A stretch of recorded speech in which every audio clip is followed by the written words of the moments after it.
Hello,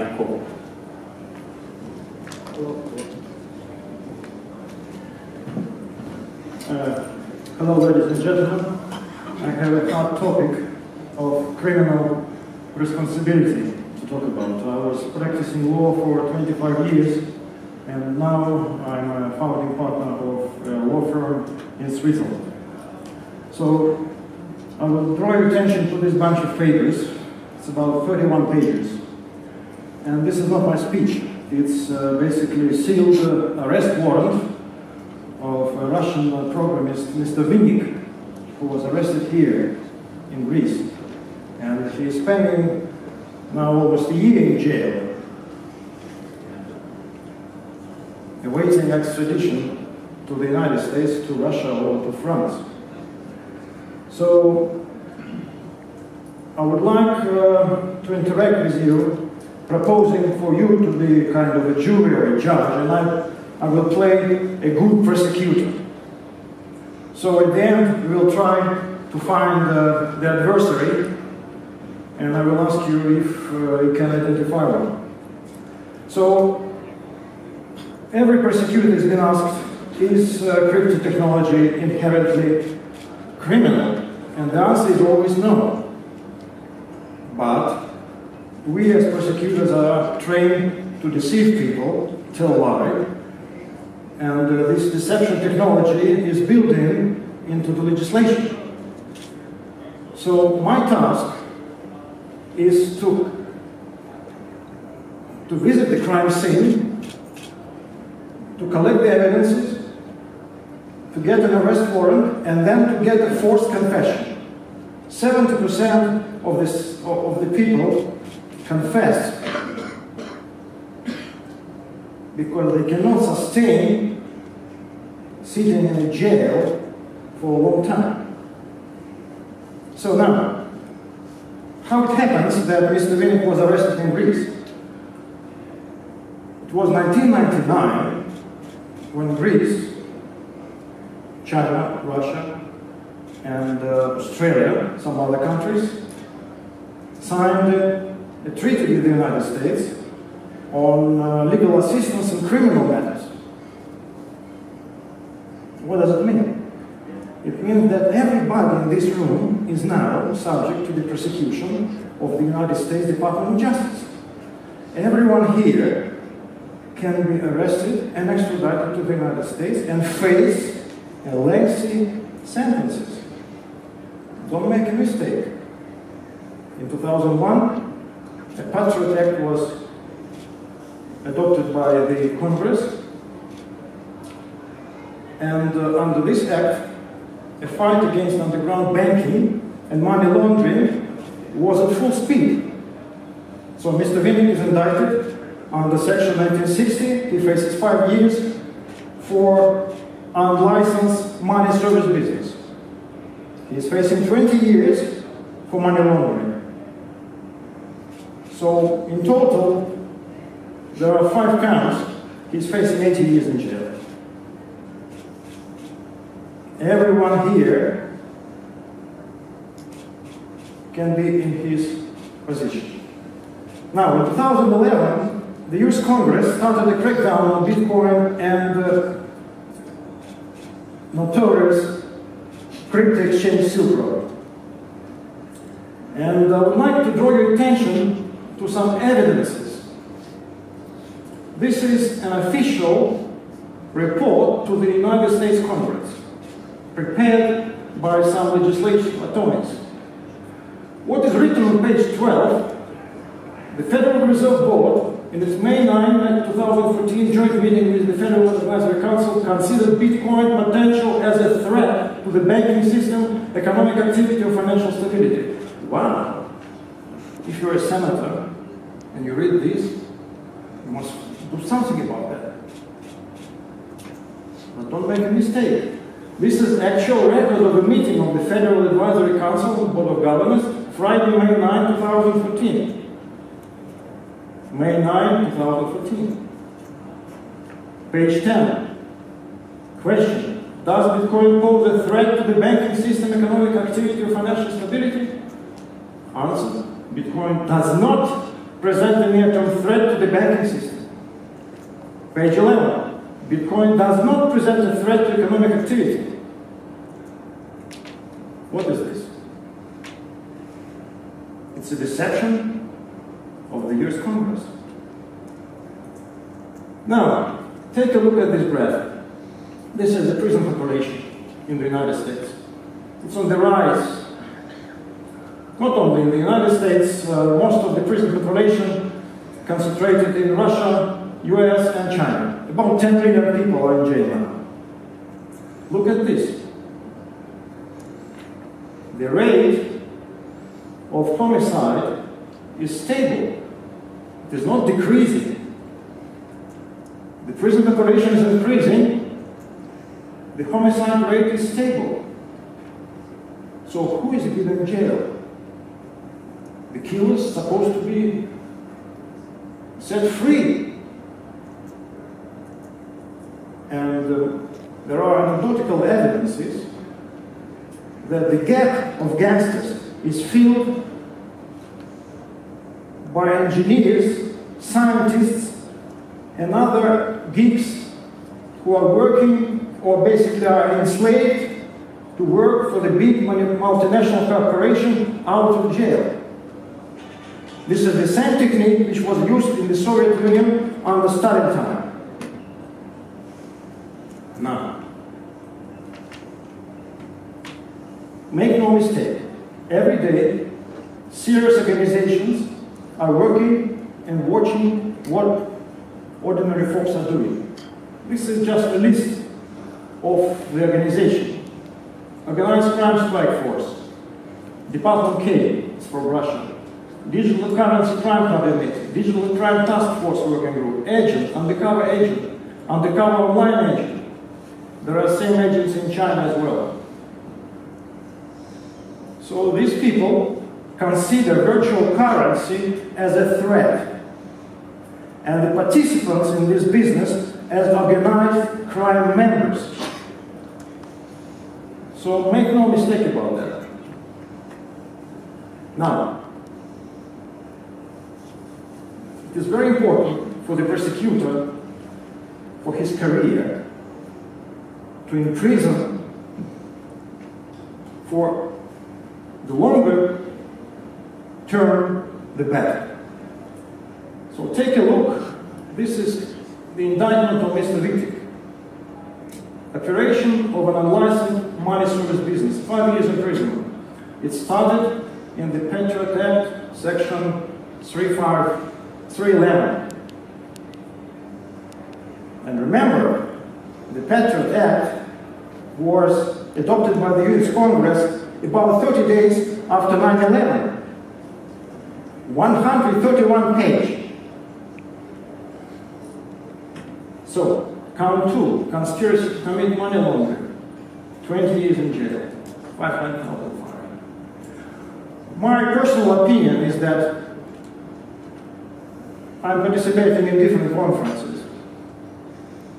And I'm telling people that what you are doing, you are basically risking yourself. You are in a trap. And if you are a genius, there is high likelihood that you will end up in jail. This is highly secured prison, where Ross Ulbricht of Silk Road is serving 2 life sentences. This is Colorado. Nice setting. Doesn't look like a prison. Now I come to universal jurisdiction. Traditionally, nations agree that there are only 3 universally accepted crimes: slavery, piracy, and drug trade. I firmly believe that unlicensed money service business, or even money laundering, is not the type of crime which can be accepted internationally. Why? Because nobody is hurt. Take money laundering. It's a secondary crime. You have to prove predicate offense or basic crime And not every predicate offense gives you the right to accuse a person of money laundering. So most of the people are framed and trapped into these troubles for the agenda they don't know.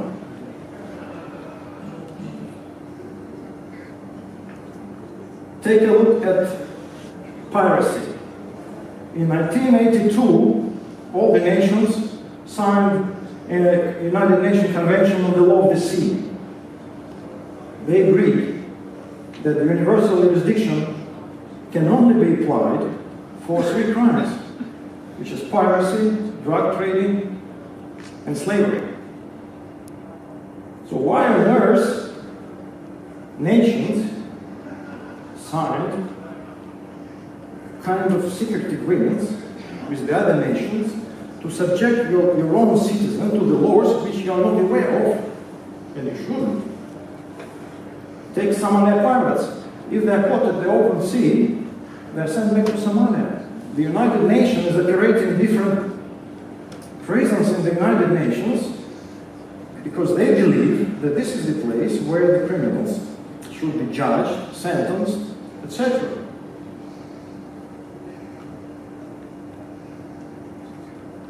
In the history, there was an example when Great Britain decided that all the high seas belongs to them. And they were saying that to the other nations. Then the Russian Queen signed Armed Neutrality Declaration of 1780, telling that, sorry, the world ocean, high sea, belongs to everybody. The crypto ocean belongs to everybody. Why on earth somebody should expose the whole world to their domestic laws? I'm not saying about the United States. I'm not saying about China or Japan. I'm saying that domestic law is domestic law. And if you are living in this country for a generation, you're supposed to know your laws and regulations. But if you are not living there, why on earth you should be exposed? So my best advice how to avoid being trapped is, first of all, you must understand the criminology, basic criminology. If you don't understand, you must speak to a lawyer. And basic criminology is not only laws, it's also neurocriminology and biocriminology. Second, you must watch the agencies, what they're doing, which technique they're using. As I mentioned, they're at liberty to use deception. They're sending undercover agents online as well. And finally, you must strive and struggle for the freedom which basically was disrupted in early 90s. And don't let anybody to enslave an innocent engineer, no matter whether he's genius or not. I invite you for questions, and thank you very much for your attention.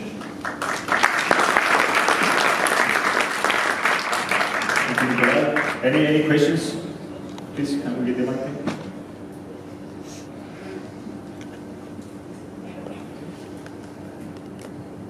Hi, thanks a lot for the presentation.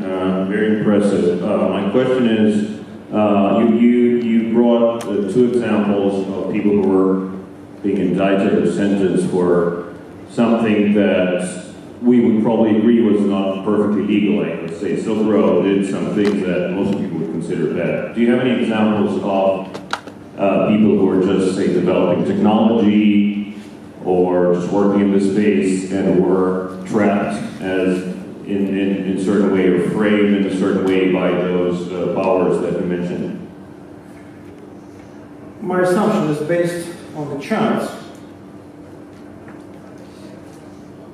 about Silk Road. If you look into the court papers, you will see that during the sentencing there were examples of some drug-addicted people from Australia which were basically killed themselves, and their laptop was wide open and they found a Silk Road website there. So to be criminally liable, we must have a criminal intention, no menstruary. This is very basic. So how you can prove a criminal intention of Ross Ulbricht? By taking a notebook from Australia with an open page of Silk Road. So my point is that the quality of acquisition is degraded, and nowadays nobody cares about criminal intention.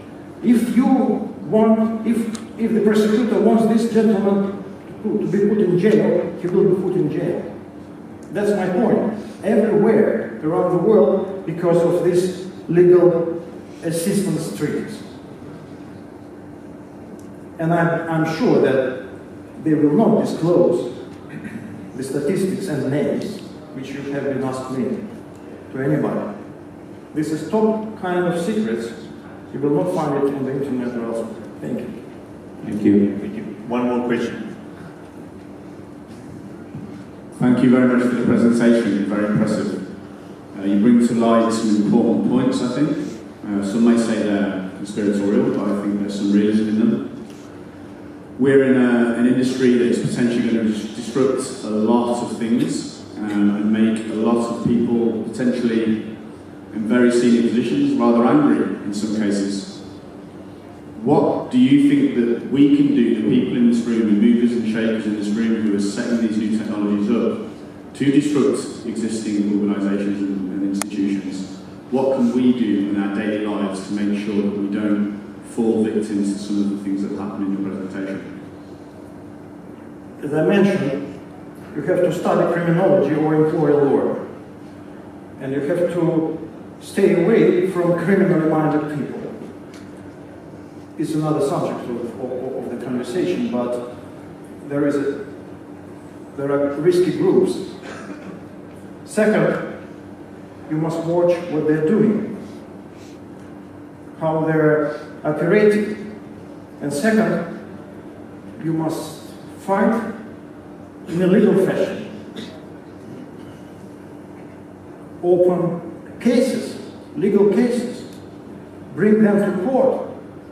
Make counteraction if you're innocent, or if the person have no criminal intention, no mens rea. So you don't need to disrupt anybody because many prosecutors are joining the industry. Take a look at CoinDesk. The prosecutor of Silk Road is there, a nice lady, working for CoinDesk, making their career. Nothing wrong. But speak to universities. Let the universities make courses for the judges. The US judges, for instance, they are mostly from Stanford University, Harvard University. They know little about blockchain technology, know little about bitcoins. So the universities must play a role to make some more education among the judiciary. So this is how I see it, we should fight. Thank you. Thank you very much.